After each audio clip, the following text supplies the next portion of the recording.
This podcast is part of the Podcast Your Scene Network. Visit us at www.podcastyourscene.com. You know, the local media has an agenda that they're going to serve. I don't know who's in charge of it or what it is, if it's like a headless monster. Why? This is a question. Walking backwards. Yeah. Something I sacred. don't know the names of the Creep songs. Those are Running in CDs that circles. Just pop in and let play. Sea of Glass. It's the flight and the fall. I love Ozzy. I think he's the true definition of a rock star. So kill off by your speakers. Anybody else have any interesting stories they don't want to tell? This is Doug from After the Call. Hey, this is John Lane from the Thriving Metropolis of Leechburg, Pennsylvania. The Pennsylvania Rock Show, featuring the best unsigned rock that Pennsylvania has to offer.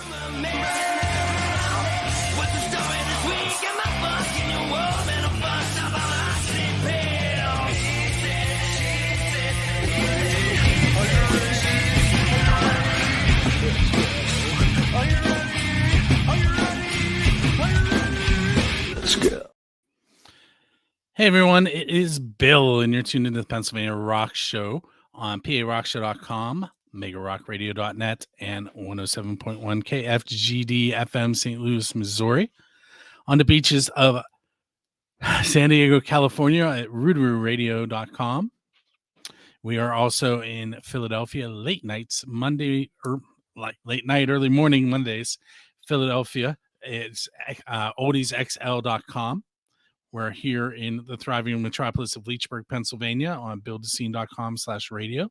We're also live video on musicfrom412.com. Eventually, we're going to end up on the radio station too. I just got to get the little tweaking done for that. Anyway, I'm sure I missed somebody in there. Oh, xrpradio.co.uk, our friends in Scotland. Can't forget them. Anyway, my name is Bill. This is episode number 664 of the Pennsylvania Rock Show. And with me tonight is Curt Ziggler. How you doing, Bill? I'm good. I'm good. How are you? Oh, I'm doing great. Could you tell us? Living the dream. Could you tell someone walked into the room and threw me off? Little bit, yeah. I seen you looking up. Anyway, so Curt, tell us a little bit about your act. Like, I know, like in the video, I saw a bass player and a drummer, but you know, tell us a little bit about. Are they always in a band, or are they hired guns? Well, the bass player, his name is Freddie Sang. We've been playing together since about 2007, and we've had a few projects. So yeah, we do a lot. Like, he has projects and I'll play in them, and so we you know, we're pretty good buddies, and you know, we don't try to get music between us as far as our friendship and stuff. But yeah, the drummers, we had a pretty good drummer last year, and he actually went to med school and he graduated, believe it or not, and he passed his boards, and we had a good run last year. So that's the end of that time. Right. He tried to make it work, but he was working all kind of crazy night shifts, and you know, just passed his boards, and he was a solid drummer.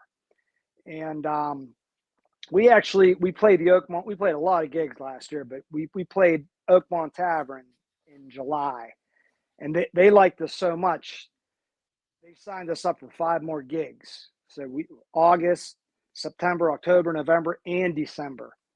And he left the band. He couldn't do it. And so we auditioned about 5 drummers, and they just, you know, they weren't even close. I mean, it's tough. You know, I'm amazed at that you found 5 drummers that were looking for bands. well, my bassist, we found the last drummer, you know, on eBay. So he did another eBay thing, and he did the screening and all that, and and they came out to Cranberry, in our jam room right here, and they just didn't have it. They said they knew certain songs and didn't know them, and it was really frustrating. So, unfortunately, we had to cancel our Oakmont gigs, but I did a couple of the shows acoustically because they were Saturdays, and usually Sundays is an acoustic, not afternoon, but I'm primarily back to my acoustic. But Freddie and we're still jamming. He's doing some recording of his own, and I'm doing some guitar work on his stuff too. But yeah, it's pretty much, it's keeping a band together is hard. And, but I still keep going with the acoustic acts, and I do the Cranberry Sports Grill a lot, which is right down the road from me. And so it's nice. It's like a outdoor, dinner setting out on the deck, and, I just play classic rock and sing, and it's kind of nice. I set my little PA system up, and, you don't have to worry about, a whole band, deciding what music to do and what set list. I can play Right. whatever I want, and I do a variety of a lot of different things, and it's fun to do that. I like a lot of different genres of music, and I like anything Elton John to the Beatles to a lot of '90s stuff, Matchbox 20, and Do you take requests when you're doing that? Oh yeah.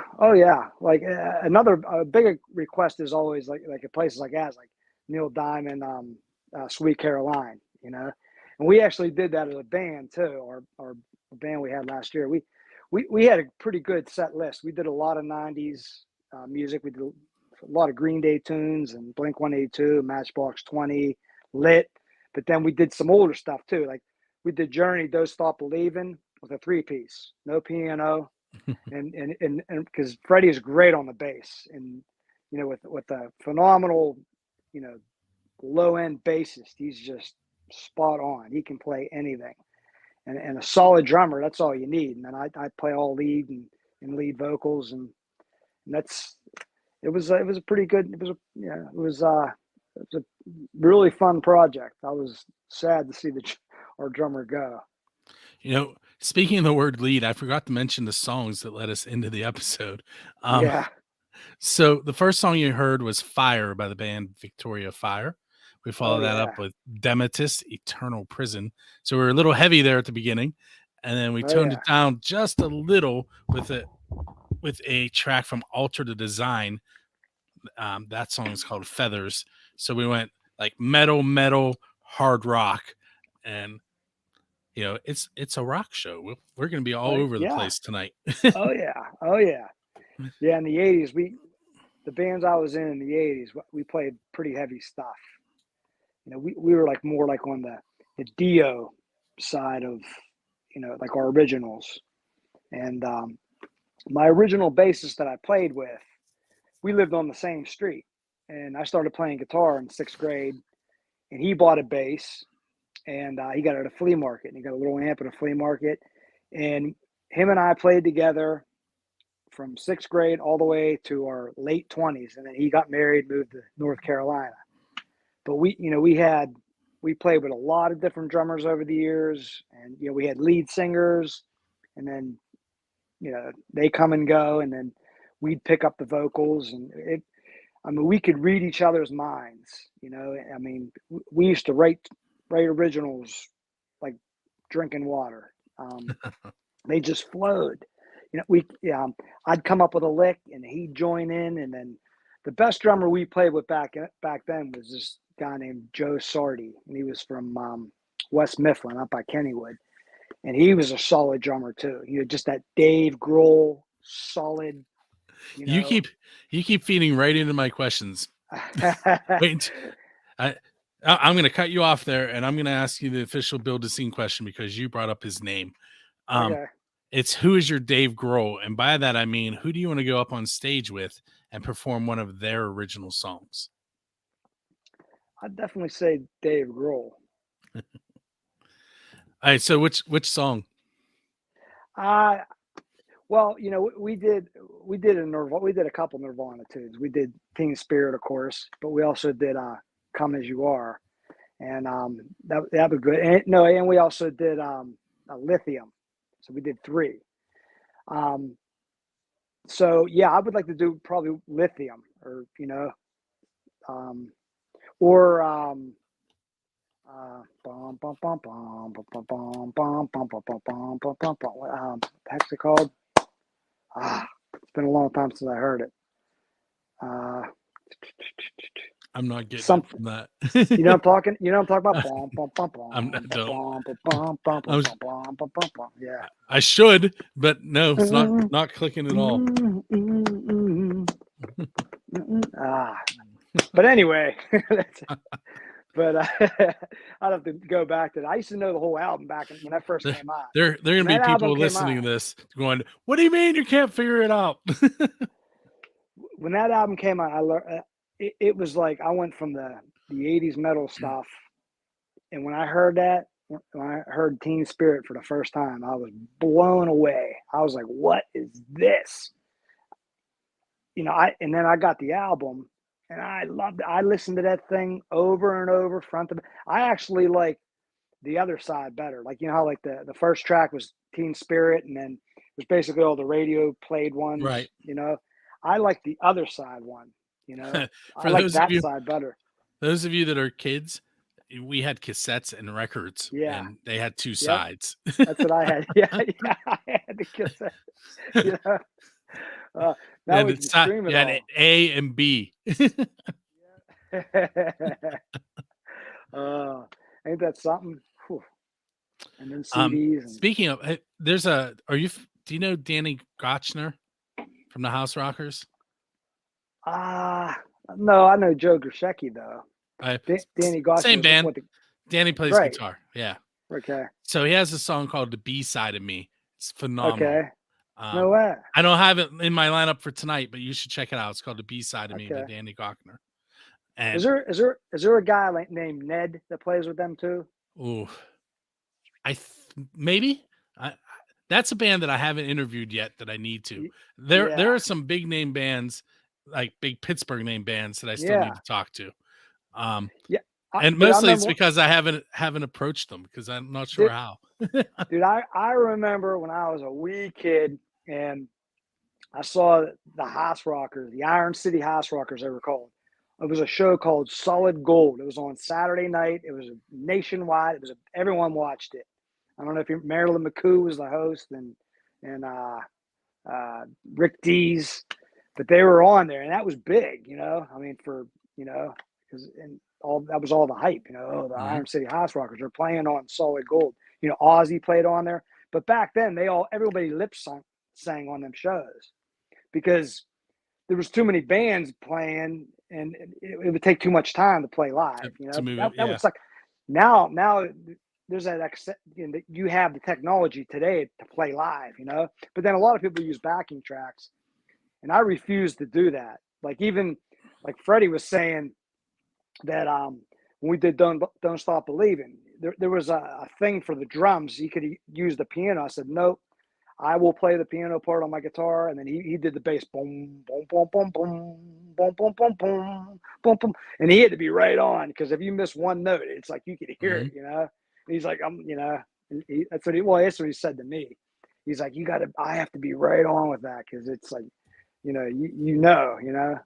just with 3 guys, it's. But, we're going to take a short break, and I'm going to come back with Curt. We're going to talk to him for 2 more segments. But what we're going to do now is we're going to listen to the song "Get Your Soul Right" by Dominic. Yeah. And for those of you watching on Music from the 412, you're going to get to see me give away some tickets, and we will be right back.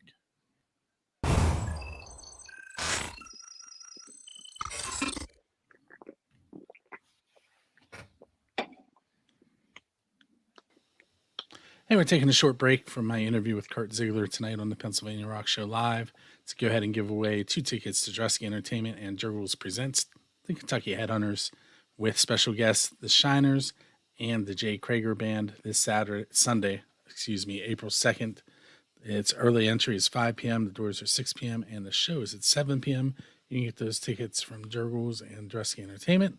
I'm going to go ahead and press that spin button so we can go ahead and give away those 2 tickets.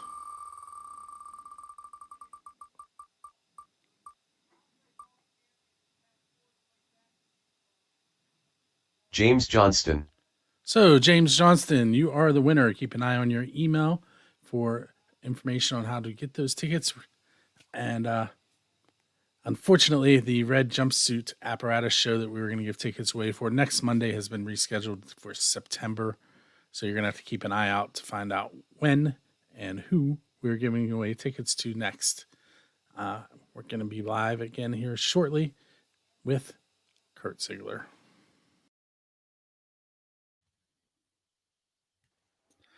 Okay. All right. So we just Cool. heard Dominic's song, Get Your Soul Right, a little blues, acoustic blues for the night. See, I told you all over the place, metal, hard rock, Hey. acoustic blues. Variety is the best way. You know, Some of the best shows I've been to have started with acoustic rock and ended with metal. Oh, yeah. You know, and just Well, work. it broadens your musical influences. And when you write something, the more people you play with, the more genres that you adhere to play. When you bring it into your originals, you're bringing all those different it's a creative landscape that is for the taking. To create something out of nothing there's no better feeling. Nobody can take that from you. You know, the tax collector or whoever, you know, nobody can take that creativity from you. And what you create, you know, is basically an impression of you. And that's the way I feel sometimes. And it's I mean, music is you know, it's a spiritual thing. It really is. It's you can't express it by words. Sticking with the writing, if you could write with any songwriter in the history of the world, who would you want to write with? Jimmy Page. Jimmy Page. Why him in particular? I just love just all the areas musically that he touches. It's just amazing, the songwriting, what he composes, and to write with him it would just be, you know, like a dream come true. It would just be surreal. But I was influenced by Led Zeppelin way back. It was like one of my main influences. And like I said, just the broadening of the writing, all the different elements of music that they brought. It just wasn't that same thing. There was so much dimension and so much that to this day, I mean, you really don't find that. You know, it's like certain genres, they stick to one thing and that's it. And but like Led Zeppelin, absolutely. But as far as my favorite guitarist, actually, of all time, hands down would have to be, and it's nothing against all the other, everybody's great. Anybody, you know, nobody's better than anybody. Everybody has a certain fingerprint, a style. But my favorite guitarist of all time would be George Lynch. I love him. From George Lynch from Dawkins, all his solo stuff, he's just, I just really love his style all over. Can you pinpoint the moment that you knew that you had to be a musician?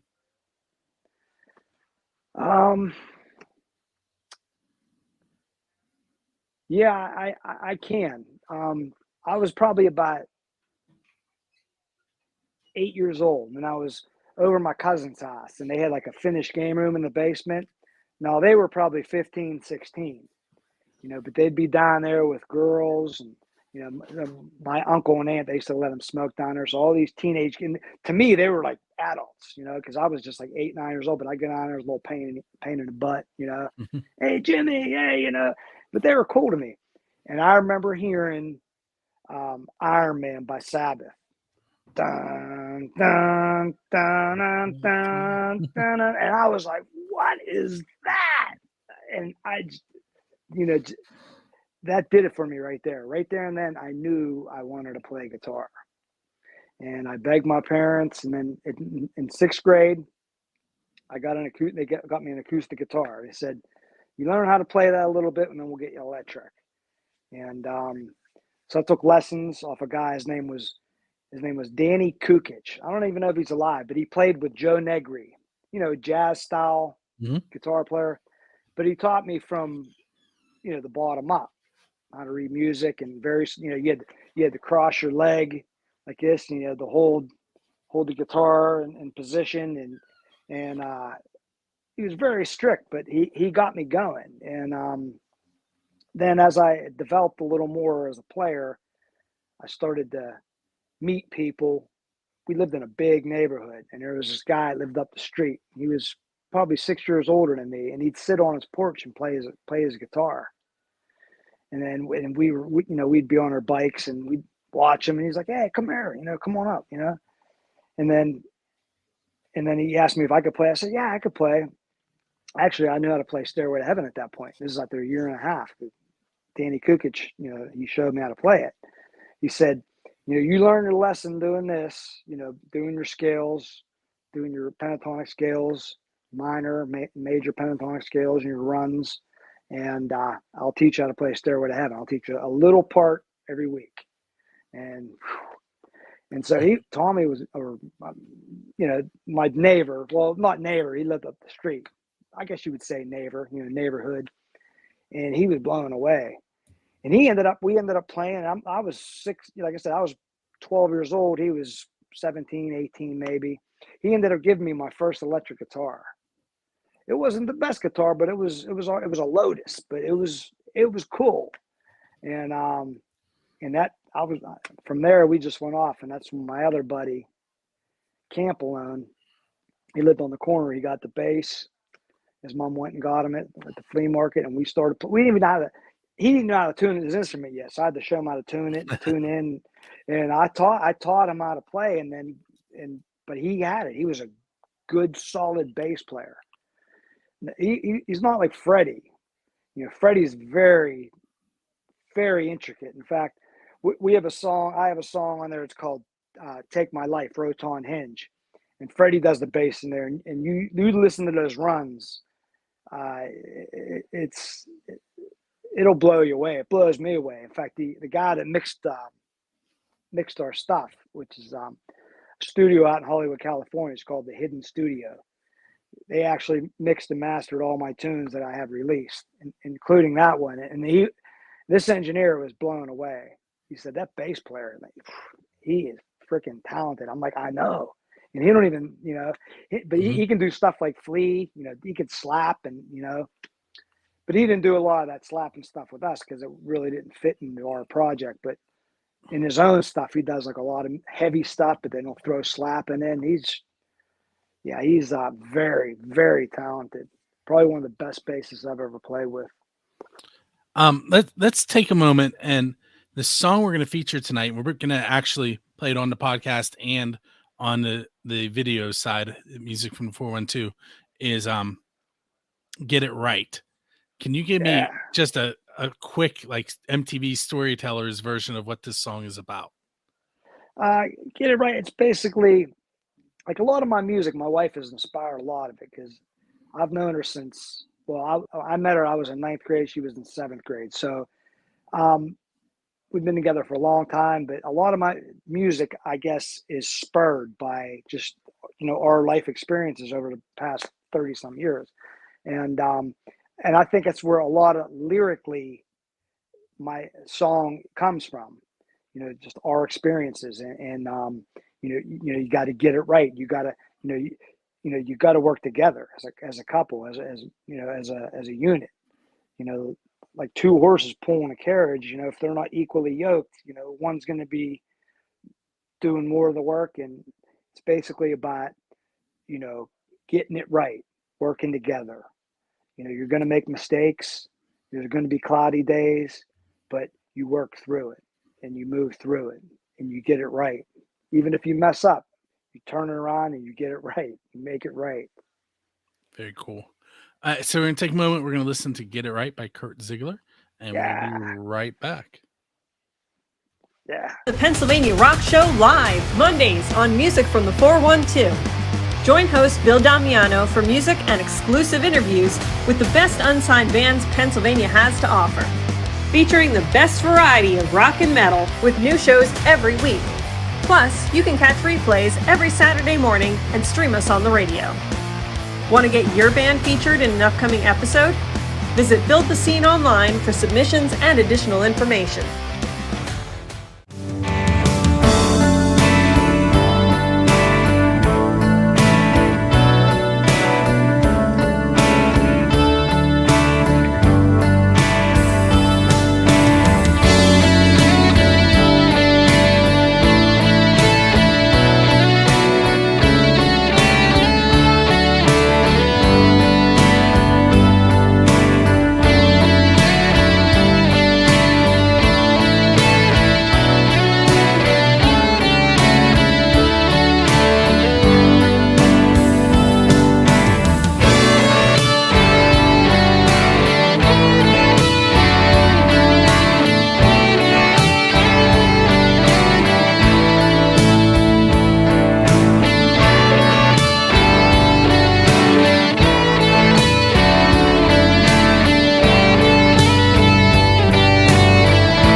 Want to listen to all your favorite artists on Music from the 412? Check out our new radio station.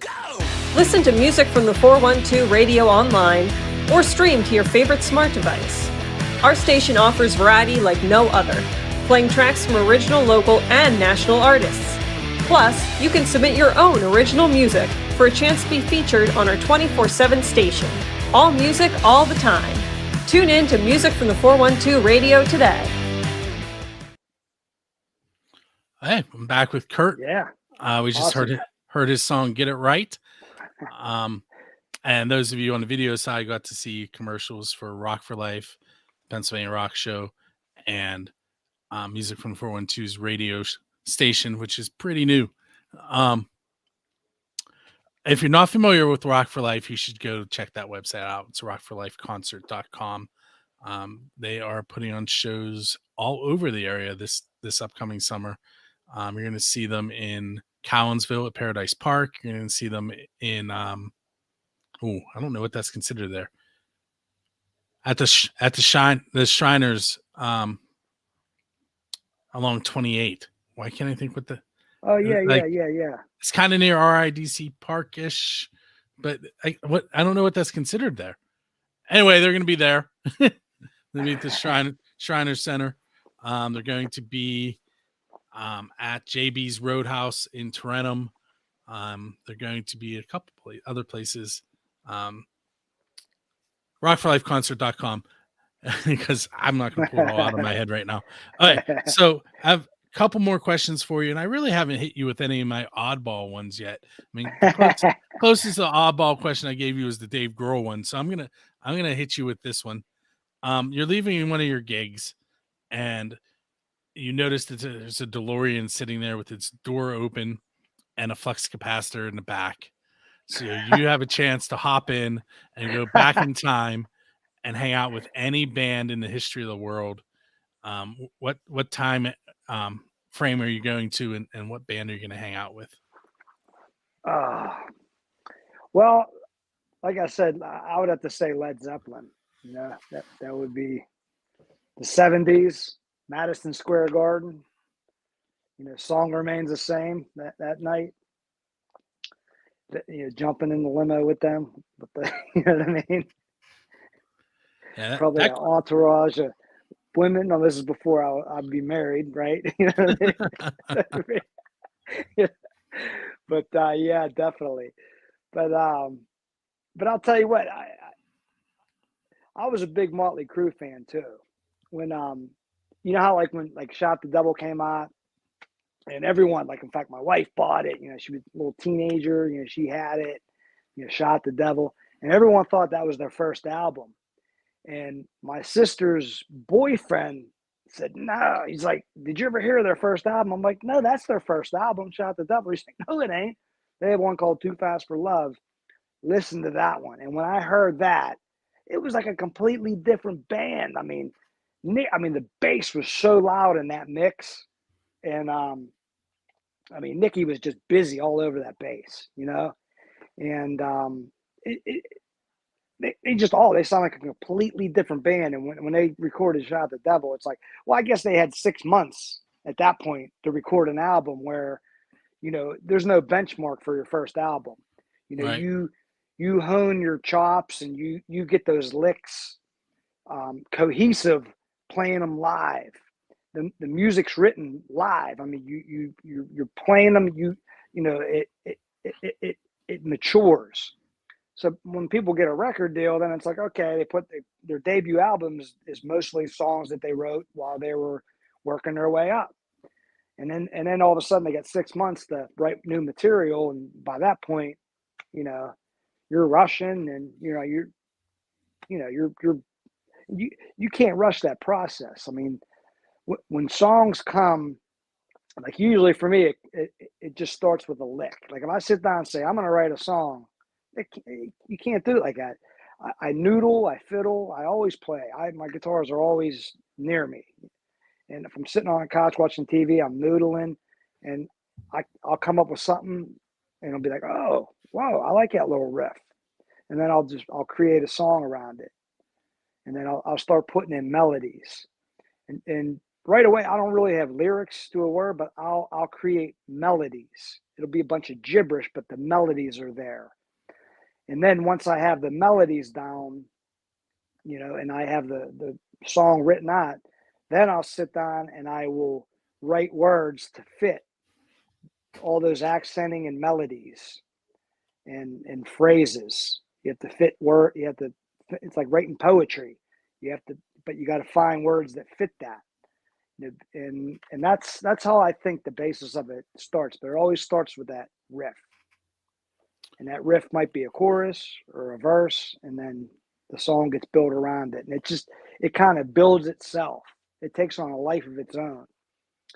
And sometimes I could write a tune, and I got catalogs of them where, you might have to work something out. And those tend to not be the better ones, because when you have to work at it, it's like sometimes you're just better off, well, you know what, let's just scrap this and move on, because it's endless. The ideas just keep coming. As long as I'm alive, they keep coming. It's nonstop. And, I'll demo them in my Zoom here and program them in. You can do,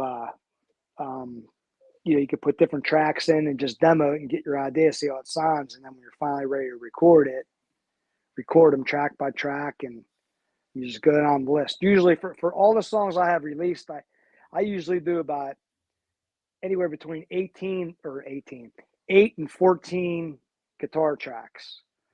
And then for vocals, I do all the vocals. I'll have sometimes upwards of 15 or 20 vocal tracks. And that's lead, the harmonies, the background vocals, everything.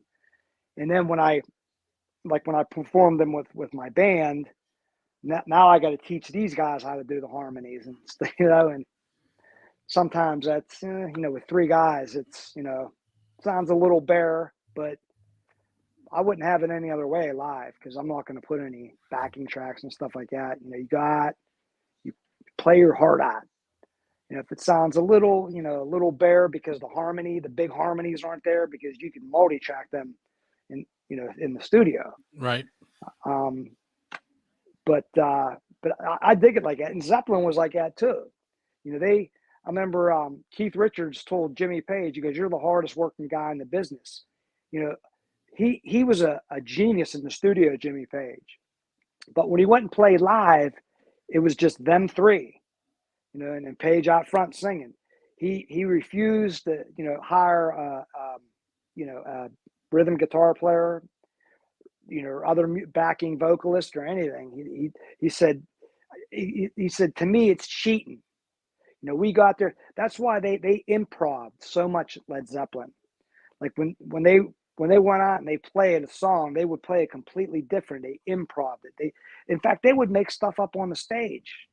And I dig that. They would, like Dazed and Confused, they played it for 27 minutes and the song remains the same. That was all improv. They just started jamming on stage, and I think that's so cool. That's when the best stuff comes out, when it's brand new and you're live in front of an audience and you're jamming out, it's fresh, it's real. But when you're repeatedly playing the same thing night after night after night, it's kind of hard to keep it real, keep it fresh, it loses its elasticity. But that's what a working musician does. They have to play their same repertoire, and that's how they make a living. But, so I have 3 more questions for you, but we have like 2 minutes. So, so, you have to be concise. Okay. The next one is, what's the best pizza you've had because you're a musician? Best pizza I've had? In the studio, on your way to a gig, at someone else's show. Yeah. After. Yeah. Okay. Yeah. On the way home. After everything's packed up, car's packed up, pick it up on the way home, get home, and or if home's too far, then sit there in the parking lot and eat it. But once the gig's done, because it's all business, especially because I sing, can't have too much food in the stomach, All right, so where'd you get the best one from?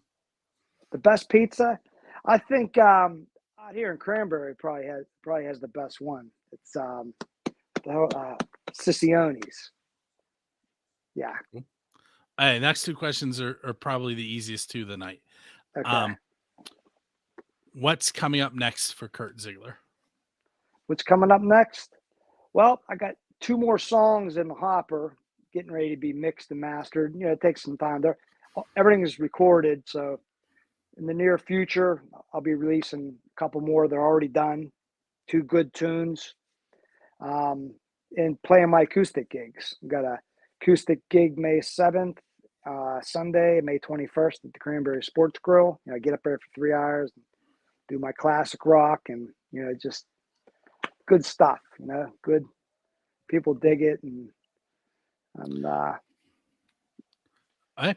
And the last question is, where can people find your music online? They can get it on Spotify, Apple, iTunes, Amazon, YouTube. It's Curt. It's CURT Ziggler, ZIGGLER, and on Facebook, of course. I have an artist page, and that's pretty much it. Very cool, Curt. I want to thank you for hanging out with me on episode 664. Oh, my pleasure, Bill. It was good talking to you. And for those of you that are on the podcast, what you're going to hear next is Rat Rod, All or Nothing. You're going to hear Black Ridge, Raw Power, and that'll be the end of the show. On the video end, we're going to try and squeeze in a bunch of videos. I have a feeling I'm not going to get them all in, but I mentioned most of them on the podcast already. Victoria Fire and their song Fire, Demetis, Eternal Prison, Curt Ziggler, Get It Right, Black Ridge, Raw Power, Dominic Fusca, Finding the Real, Rat Rod, All or Nothing. And now we're getting to that point where I might not fit them in. Bill Tom's Everybody's Talking, and the Filthy Lowdown, Owl Sex, which didn't make it last week, and I don't think it's going to make it this week. I'm going to have to put it at the beginning next week. With that said, thanks for hanging out with us. Curt, like I said, you can hang out in the green room area if you want. But we are going to start playing some videos for Music from the 412, starting right about now.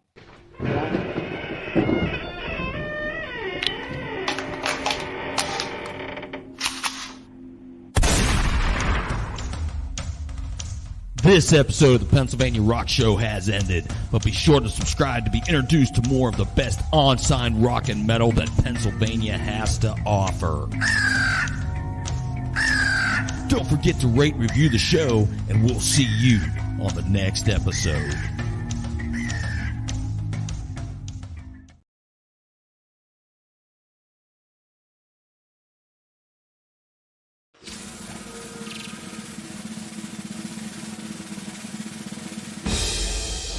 What's up, everyone? It's Bill from FirstAngelMedia.com, BuildScene.com, and MusicFromThe412.com, here with your concert calendar segment for the first 2 weeks of April 2023.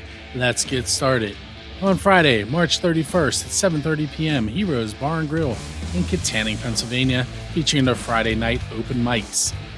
This week's host is Pat Bono. At 8 p.m. till 11 p.m., Black Ridge will be live at the Forge in Homestead, Pennsylvania. On April 1st, Drown the Deep will be having their Black Sun Drive album release party at 8 p.m. with special guests A Common Crown, Anxiety at Best, The Smears at the Bridge Music Bar in Pittsburgh. On Sunday, April 2nd, Delicio, Jamie and the Guarded Heart, The Red Lines, and the Cherry Tree are at the Funhouse at Mr. Small's in Millville, Pennsylvania. At 6 p.m. until 11 p.m., Kamikaze Zombie, Greywalker, Star Viper, Riot Queen, all at the Squirrel Hill Sports Bar in Squirrel Hill, Pennsylvania. At 6 p.m., the Kentucky Headhunters with the Shiners and the Jay Krager Band at Jurgle's Rhythm Grill in Warrendale. On Wednesday, April 15th, at 7 p.m., Destroyer of Light, Temptress, Whorehound at the Black Forge Coffee House in McKees Rocks. On Friday, April 7th, 12:30 p.m. to 3:30 p.m., celebrating the Pittsburgh Pirates opening day, the Mazeroskis will be live at the Southern Tier Brewing Company in Pittsburgh. At 7:30 p.m., we head back to Heroes Bar and Grill in Katanning, Pennsylvania for their Friday night open mics. The hosts this week are Mad Alice. On Saturday, April 8th, 7 p.m., the Clarks and Gene the Werewolf will be on stage at the Craft House Stage and Grill in Pittsburgh. On a side note, we here at Music from the 412 have 2 brand new shows debuting on our TV side next week. They are the Backstage Pass from Randy Hollenbeck and Jazz's Rockin' Road Show. Be sure to tune in and check out those and all the original content and videos that we have playing on our TV side. Don't forget to check out our new radio station as well. For more information, visit musicfromthe412.com. And as always, make sure you go to musicfromthe412.com, submissions, and submit your videos, music, and upcoming concerts. My name is Bill. This has been your concert calendar for the first 2 weeks of April, right here on musicfromthe412.com.